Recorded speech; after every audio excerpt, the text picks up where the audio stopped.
Hi, and welcome to the third episode of my YouTube channel, Brandon Palermo. Alright, well, now I'm going to have Elizabeth Lake ask me a few questions about my background, so I'm still not done explaining my influences for my lyrics, and then we'll see where it goes from there. So, Brandon, how did the actual move from New Hampshire to Florida affect you? Alright, in 2004, I moved from Danville, New Hampshire to Ocala, Florida. It took 3 days to drive down, and once I got here, I left a lot of my friends behind from elementary school and middle school, and I felt like it was a chance for me to deal with the change in my vision on my own and learn how to accept it on my own without the criticisms of everyone around me asking about what am I supposed to do without the vision I had before, which, I didn't even know at the time, so it was easier for me to figure it out on my own, I feel like. And now if I go back to visit, it's much easier to explain to my friends and my relatives about what I went through and such. You must have had a hard time switching high schools. Yeah, it was pretty tough. I mean, I would have liked to graduate from Timberlane, but I think about it every now and then, and it would have been a lot different. I had a chance to introduce people as a musician to my new friends, instead of people not knowing that I played the drums and I was kind of quiet about it up in New Hampshire. In another aspect, it was kind of harder for people to get to know who I actually am down here in Florida. The first high school I went to when we moved down here was in Northeast Ocala, Vanguard. For my junior year, I was there.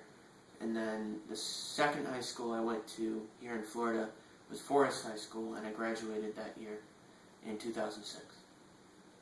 When you finally went to college, what class did you enjoy most?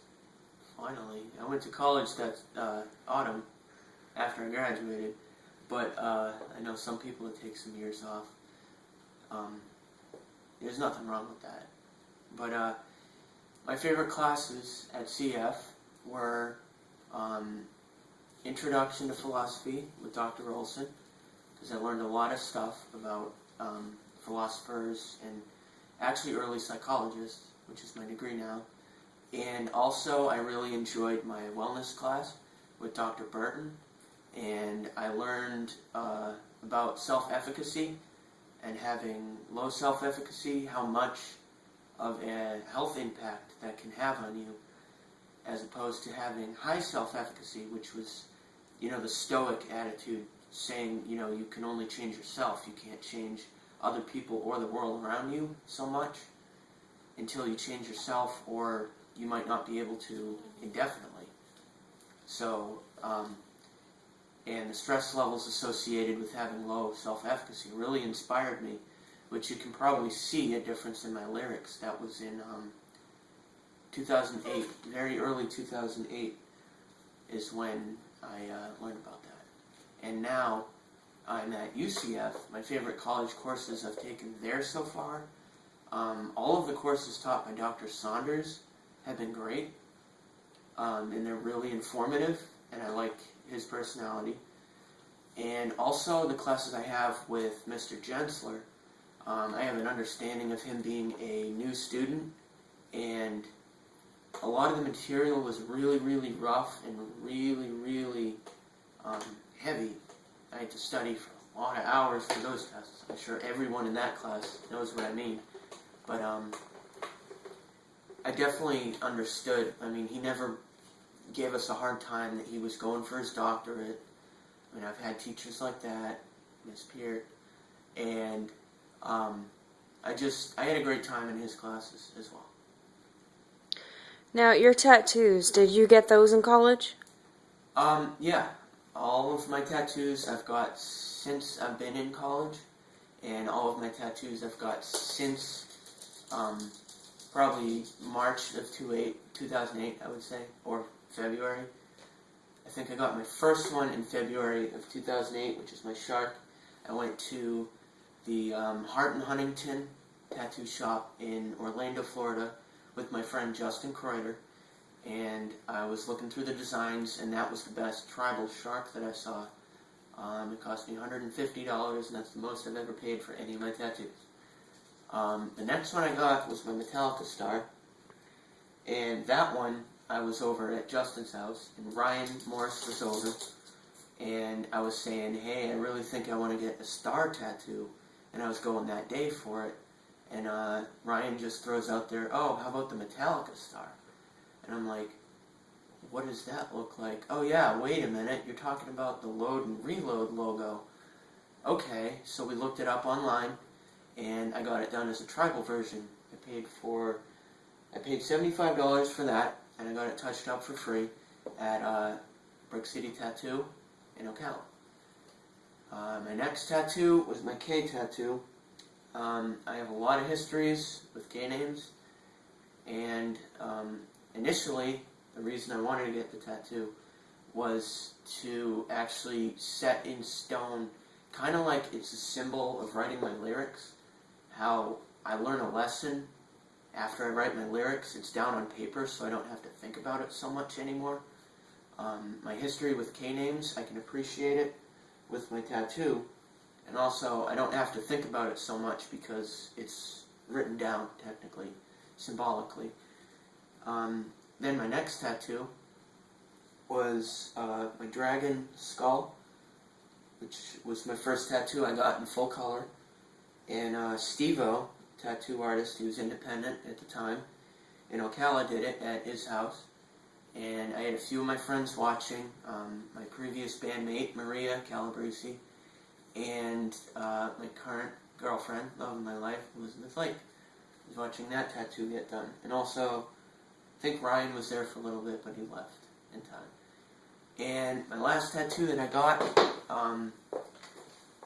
earlier this year, late last year, is my Supersonic, which I have on this shoulder. And I got that done because it's kind of the notion that me being a musician and always getting better by myself without any lessons at the drums is it's a self-inspiration. It's kind of like Sonic always, you think he's awesome in the video game, and then he turns supersonic, and it's like, if you haven't seen Supersonic, check it out.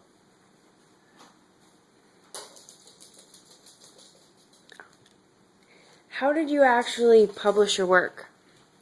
Okay, I've been trying to publish my lyrics since my junior year in high school, which I went to Mr. Hearn at Vanguard High School.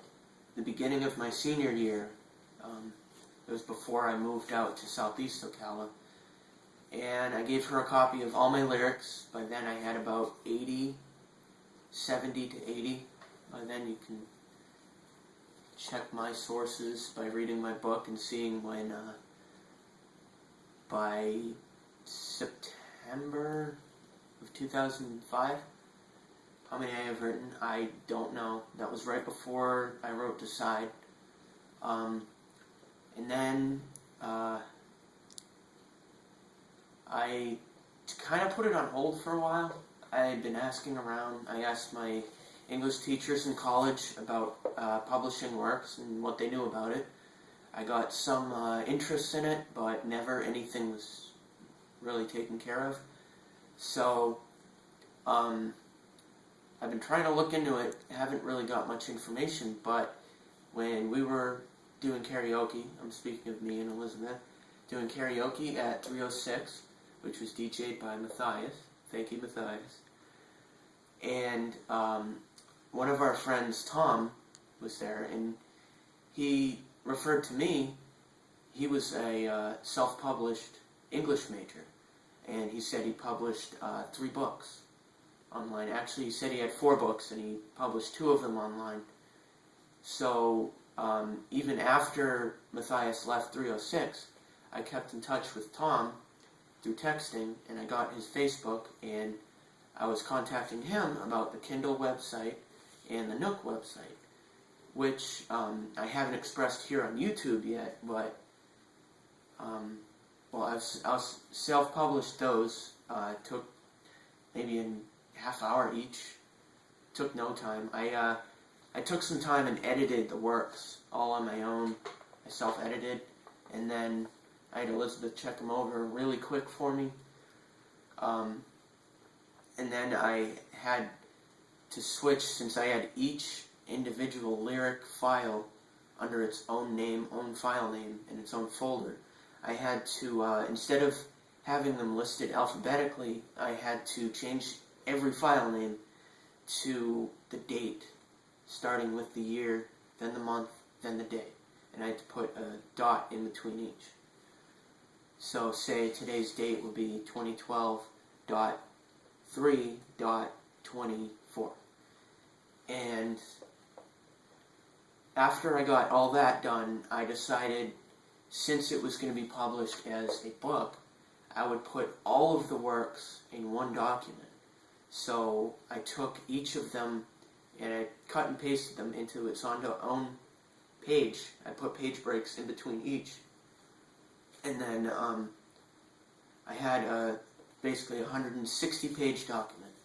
After that, I decided that there was room on the other half of the page, so I made it 2 columns, and I just kind of took some more time and took a couple more hours to arrange everything that way, so it's an 80-some-odd page work. That's our dog, Nacho. If you want to zoom in on Nacho's face. She's asking for attention. Say hi to the YouTube fans, Nacho. She is a, not sure if she's full-bred Chihuahua, but close enough. Anyways, but yeah, once I found out the information from Tom, I took the steps that I mentioned on self-publishing my own works, and then on, I think it was March 12th, I published the books. And actually what I was going to mention is that the Kindle, you can download on any computer. The Kindle version of my lyrics, my book, is downloadable on any computer, any tablet, any digital device that you can access an Amazon account from. If you have an Amazon account, you can purchase the book for $3.98, $3.99, $3.98 on Nook, I think, and $3.99 on Kindle. I forget why I put in the price difference, but I think there was a delivery fee difference. But yeah, that's that. And then you can download the Nook version with the software. You can download the software for free. All of this is free. All the downloads, other than the book, are for free on your computer. And my book is called From 15 Through 23. And I hope you enjoyed this 3rd video I'm putting up. And there will be another one next week, which will be very soon. See you then.